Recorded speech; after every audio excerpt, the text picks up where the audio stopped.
This third video isn't going to solve all the problems of Dr. Doggy Bowser, but what's the fun of studying color if you can't learn some new things about it? We're going to be using Photoshop in this video, but if you don't have Photoshop, don't worry. Software programs like Photoshop Elements or Corel Paint or GIMP might also have these capabilities. If you have access to Photoshop, open one of your own photographs. Go up to Window and come down to Channels. You'll see 4 channels. The RGB composite channel that displays how everything looks with the colors all displaying. And then you have separate channels for red, green, and blue. By default, Photoshop shows you grayscale versions of the photograph for these separate color channels. Let's start with colors in their simplest form. I've started a Photoshop document and filled the background with red 255, green 0, and blue 0. This channel preview represents the amount of the red within the image. Think about white representing the full 255 and black representing 0. The Channels panel is telling you that the value of red throughout this image is 255 because the preview is completely white. The Channels panel is also telling you that this image has no green and no blue in it because those previews are completely black. Here's another file, and here I've removed the red background and replaced it with red 0, green 255, and blue 0. The Channels panel says there's no red and no blue in this image, only pure green. And that green is covering 100% of the image. What happens in the Channels panel if I change the background to red 0, green 0, and blue 255? Well, it's no surprise that the Channels panel says there's no red and no green in this image, only blue. And that blue is covering 100% of the image. Let's move on to a real photograph. Look at the photograph that you've brought up into Photoshop. Anytime you see a gray area on one of the channel previews, it means that there is some amount of that color mixing with the other colors. For instance, this photo has a lot of yellow in it, but it isn't pure yellow. This area has more red, while this area has more blue. You can see each contribution of red, green, and blue mixed together to create the composite colors we see within the photo. Notice that I can click on each one of these separate channels and I can see the grayscale version of that image on the screen. Sometimes one of these color channels just happens to create a spectacular grayscale image from your color photograph, and you wish you could keep that grayscale image. Well, you can.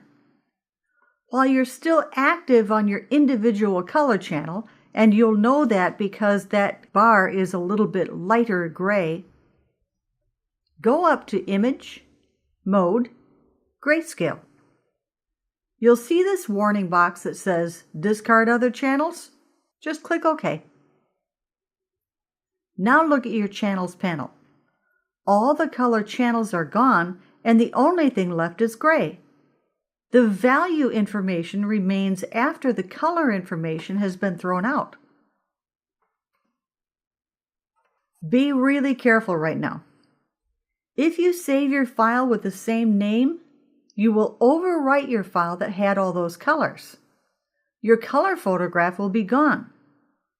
Carefully save this grayscale file with a different name so you can still get back to your original color photo. I'm going to do a Control or Command Z because that's a little dangerous for my taste. I prefer a safer and even more creative way of making a grayscale image from a color photograph. Now that I've done my Control or Command Z, I have my color channels back. Phew! Oh, wait. Uh-oh, we're still in trouble. Do you see that I'm still active on this single channel? This is dangerous.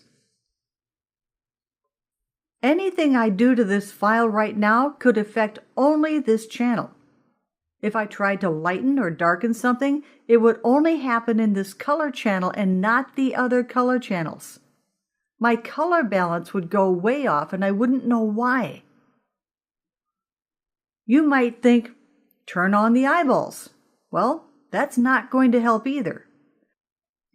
Now I can see all the other colors because the top composite RGB channel is visible, but I'm still only active in that single color channel. So now I can actually see how a change could affect just that channel alone, knocking my color balance way off.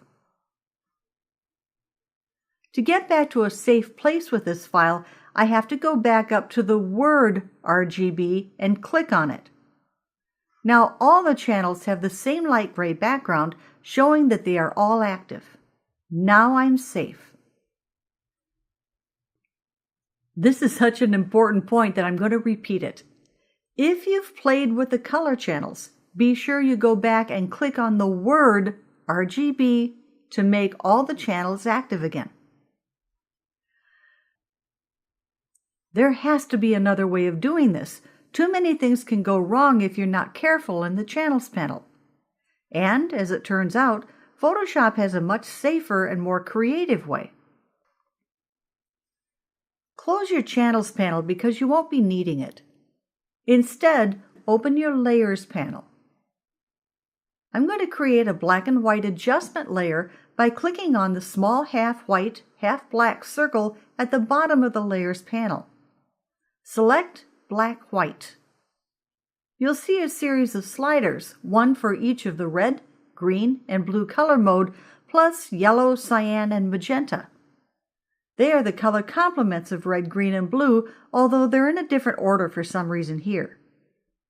The black and white adjustment doesn't include an adjustment for value alone, so you won't see a grayscale option.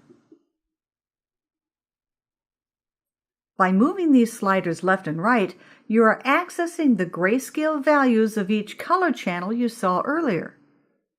By moving all these sliders about, you can literally mix what you perceive as the best combination of color information available in this file. If one slider doesn't seem to change anything, it's probably because there wasn't much of that color in the photograph in the first place. This is an amazing tool that revolutionized how I go from a color image to a grayscale image. Better yet, adjustment layers are special. If you aren't familiar with adjustment layers, think of them as suggestions for a change. This layer suggests what this photograph could look like, but it hasn't actually changed the background pixels at all.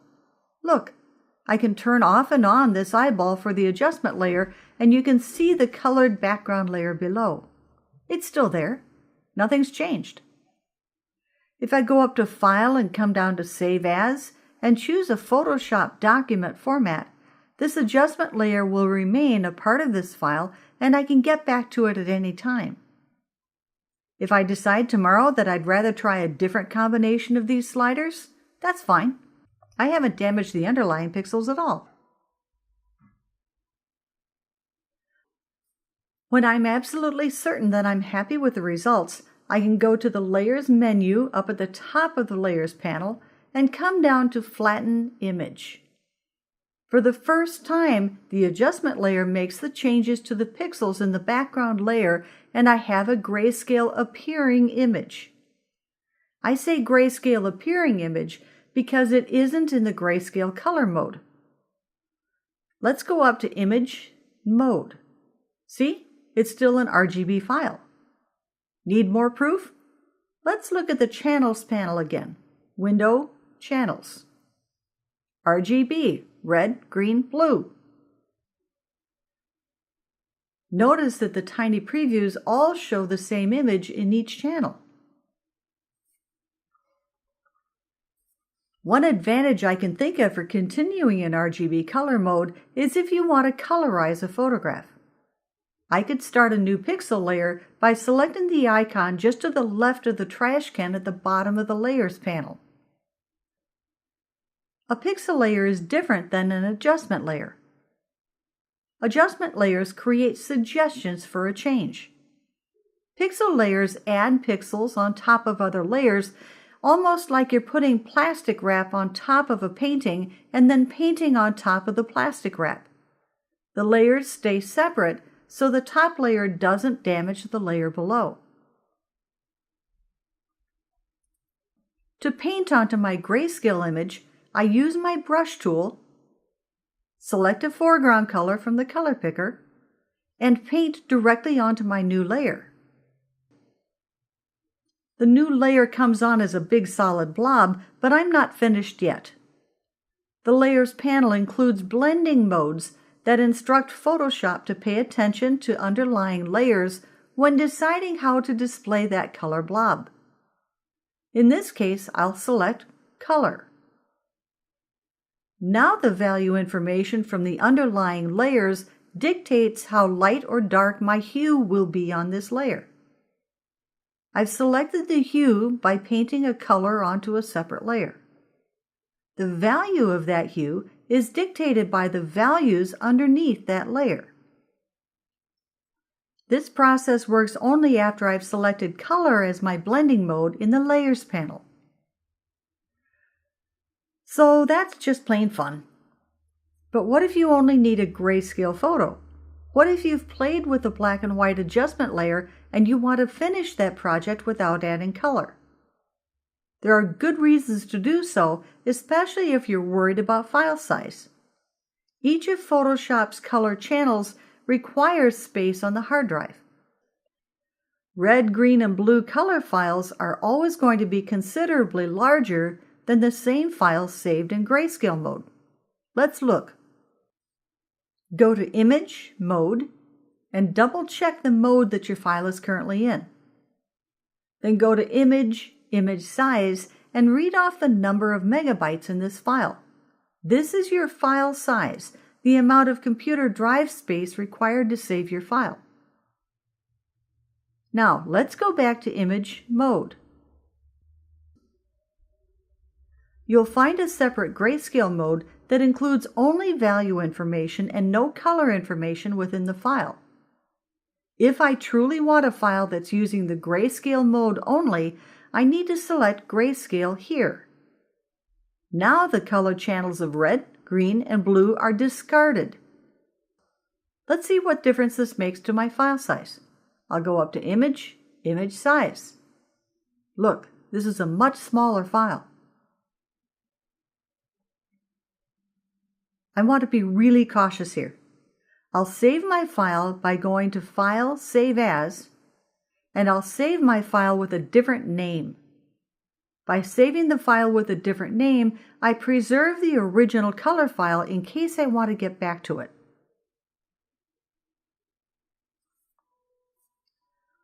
Hopefully you're catching on to the concepts of color spaces, color models, and color modes. Color spaces identify the possible combinations of color plus value. But color spaces don't quantify color.